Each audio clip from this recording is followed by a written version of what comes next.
Gravando. Olá, tudo bem? Eu sou a professora Carla Nishizaki, sou professora de Geografia e hoje teremos uma aula sobre industrialização no Brasil.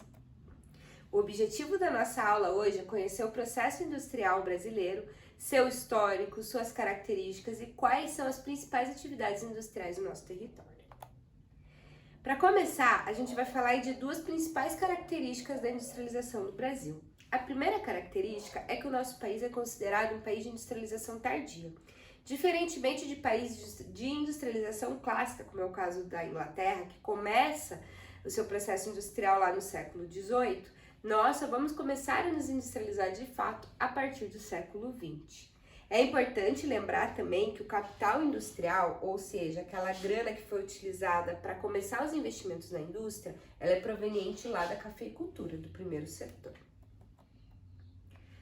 É importante também a gente começar falando da nossa fase pré-industrial. Lembra que de 1500 a 1808 o Brasil era uma colônia de Portugal. Então nós não tínhamos indústrias e os produtos industrializados que tinham no nosso território eram advindos da metrópole. Lembra também que em 1785 a coroa portuguesa ela vai publicar um alvará proibindo a instalação de indústrias no nosso território, tá?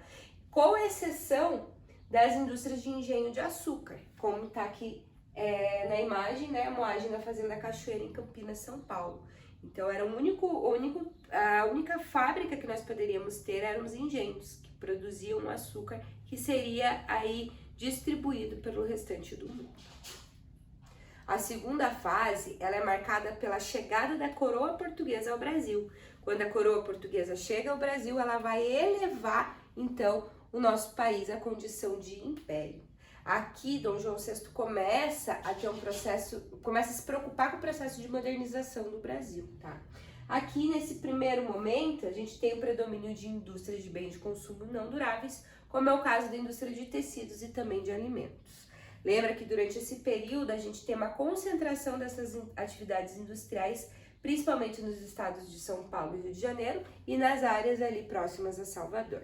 Aqui na imagem a gente tem o armazém e frigorífico do Francesco Matarazzo, que vai ser um dos principais industriais brasileiros nesse momento.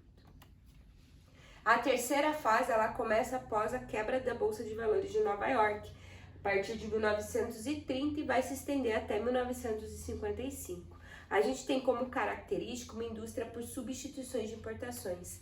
Lembra que durante esse período ocorreu também a Primeira Guerra Mundial. E a Primeira Guerra Mundial deixa o pátio industrial de toda a Europa destruído. Então, aqueles produtos que eram importados pelos brasileiros têm que agora ser fabricados em solo nacional. Durante esse período, a gente tem também a Era Vargas. O Getúlio Vargas ele vai trazer uma modernização para o Brasil, a partir da criação de indústrias de bases, de setores de logística e também de energia. Aqui são as principais criações aí durante esse período, tá? A gente tem a criação da CSN, que tá aqui na nossa imagem, Companhia Siderúrgica Nacional. Lembra que não existe indústria se não houver aço. E a CSN, ela produz aços e outros materiais que vão servir aí de matéria-prima para o desenvolvimento do país. É durante esse período também que a gente tem a criação da Vale do Rio Doce, mineradora, né? Vai então explorar os minérios do nosso território. Temos também a criação da Petrobras para exploração energética e petrolífera. Temos também a Companhia Hidrelétrica de São Francisco para produção de energia. Também não existe indústria se não houver energia. E durante esse período, Getúlio Vargas cria uma série de leis trabalhistas. Inclusive, a partir desse momento que a gente passa a contar com a carteira de trabalho e nasce, assim, uma nova classe social no Brasil, a classe dos trabalhadores. A partir de 1955, o Brasil começa a ter uma abertura econômica do país, tanto para empresas multinacionais como para capital estrangeiro. Lembra que no período anterior, aquelas empresas elas foram criadas com capital do Estado, tá? Aqui não. Juscelino Kubitschek, presidente do Brasil, começa a abertura econômica para esse capital estrangeiro. O JK, que é esse cara que está aqui nessa imagem, ele tem aí 3 pilares econômicos principais quando se trata de capital. Capital estatal investido em indústrias de base e infraestrutura, dando continuidade, então, às políticas do Getúlio Vargas. capital privado nacional investido em indústrias de bens duráveis e capital internacional investido em bens duráveis. É durante esse período também que há o incentivo ao consumo e ao consumismo e a competitividade interna e externa. Essa competitividade vai fazer com que as empresas brasileiras tenham que se modernizar, e o incentivo ao consumo do JK, ele se dá principalmente a partir da ideia do carro popular. E nesse momento a gente tem ampliação de rodovias por todo o nosso território, que vai ajudar também no escoamento de produção. Note que na foto ele está dirigindo um automóvel. Temos uma outra imagem aqui, que é da instalação da Volkswagen, uma das primeiras multinacionais a se instalar no nosso território. E se vocês notarem, a gente tem aqui a imagem do Fusca. Lembra que eu falei que o JK queria incentivar o consumo? Uma das ideias dele era criar, então, a ideia do carro popular. A partir de 1964, a gente começa a vivenciar uma ditadura militar, e esses governos militares, eles vão dar continuidade àquela mesma política do JK. Entrada de empresas multinacionais de capital estrangeiros, então, passam a ser intensificados. Entre os períodos de 68 e 73, o Brasil vivia, então, o seu milagre econômico. O país crescia cerca de 10% ao ano. Note que aqui a gente tem uma imagem da construção da ponte Rio-Niterói. Os governos militares, eles vão investir na infraestrutura para gerar empregos e fazer a economia girar.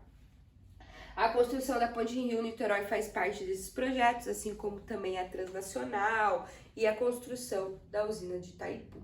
Mas lembra que todo esse milagre econômico, ele se deu a partir de empréstimos internacionais. A partir da década de 70, a gente começa a entrar, o mundo começa a entrar numa crise no abastecimento de petróleo, o que faz com que aquela dívida externa, aquele dinheiro que a gente emprestou durante os anos de 68 a 73, comece a gerar muitos juros, né, para pagar justamente essa questão da crise do petróleo. Então, isso vai fazer com que a nossa dívida externa aumente, e os anos 80, né, que vem posterior a isso, vai ser conhecido como a década perdida. Inflação, constante correção monetária, e a nossa atividade industrial começa a retrair. A partir da década de 90, com a redemocratização do nosso país, a gente começa a viver um outro momento que a gente chama de neoliberalismo. O neoliberalismo, ele é uma doutrina econômica que prega o Estado mínimo e que quem vai regular, então, a atividade industrial vai ser o próprio mercado. A partir da década de 90, com essa ideia neoliberalista, a gente começa, então, uma sucessão de privatizações daquelas estatais criadas lá na década na era do Getúlio Vargas. Aqui a gente tem uma imagem que traz o leilão da empresa da Vale do Rio Doce em 1997 para ilustrar essas privatizações. Flexibilização das leis trabalhistas, entrada massiva de produtos importados e a necessidade, aí lembra da competição? Então a indústria nacional tem que se reestruturar para poder competir com esses produtos importados, tá? E o Brasil começa a se inserir de forma mais competitiva no mercado global. E atualmente, como é que se dá a indústria no Brasil? Lembra que nós temos aí algumas atividades principais, né? Principalmente no ramo automobilístico, metalúrgica e siderúrgica, petróleo, papel, celulose, alimentação e também na mineração e o extrativismo. E temos como duas características principais desse momento industrial no Brasil a desconcentração industrial. Então, antigamente a gente tinha uma centralização, uma concentração industrial nas regiões sul e sudeste e na região litorânea do Nordeste. Devido aí à saturação dessas áreas, ao encarecimento desses territórios, essas atividades industriais começam a se espalhar pelo nosso território. Lembra também que a ampliação da rede de transporte vai facilitar o escoamento desse produto. A partir da década de 2000, a gente começa a ter também uma maior oferta de mão de obra qualificada em outras regiões. E também a gente tem as melhores ofertas fiscais. Os estados começam a competir quem tem melhores condições fiscais para atrair essas empresas multinacionais. Outra característica da nossa indústria atual é a desindustrialização da economia nacional. Então, a indústria começa a perder a sua participação no PIB, a saída de multinacionais do Brasil para outras regiões do globo e a gente começa a ter as commodities agrícolas e minerais alavancando a economia. Aqui a gente tem um trecho da reportagem do El País que diz que o Brasil vai virar uma grande fazenda, porque a nossa economia, então, agora ela passa a ser pautada principalmente nas commodities agrícolas. Então, nessa aula a gente estudou um pouquinho sobre esse processo de industrialização do Brasil e a atual situação da indústria brasileira. Para fixar bem os conteúdos, eu tenho uma atividade aqui para a gente fazer juntos. O desenvolvimento industrial brasileiro ocorreu de forma desigual nas diferentes regiões do Brasil, pois houve uma concentração da atividade industrial, particularmente nos municípios de São Paulo e do Rio de Janeiro. Dentre outras razões, o que explica esse fato? A formação de mercado externo na região sudeste, a criação de casas de importação por imigrantes estrangeiros. B. Domínio da cafeicultura no sudeste e a consequente acumulação de capital e a imigração estrangeira que se dirigiu para essa região. Ou C. Abolição da escravidão e a concentração da população na região sudeste, fato que vai estimular a criação das casas de importação? A correta seria a letra B, né? Lembra que eu falei lá no começo da aula que a indústria ela começa a se desenvolver a partir do capital proveniente aí da cafeicultura, principalmente nos estados de São Paulo e do Rio. Muito obrigada pela sua atenção, espero que vocês tenham gostado da minha aula e a gente se vê numa próxima. Tchau!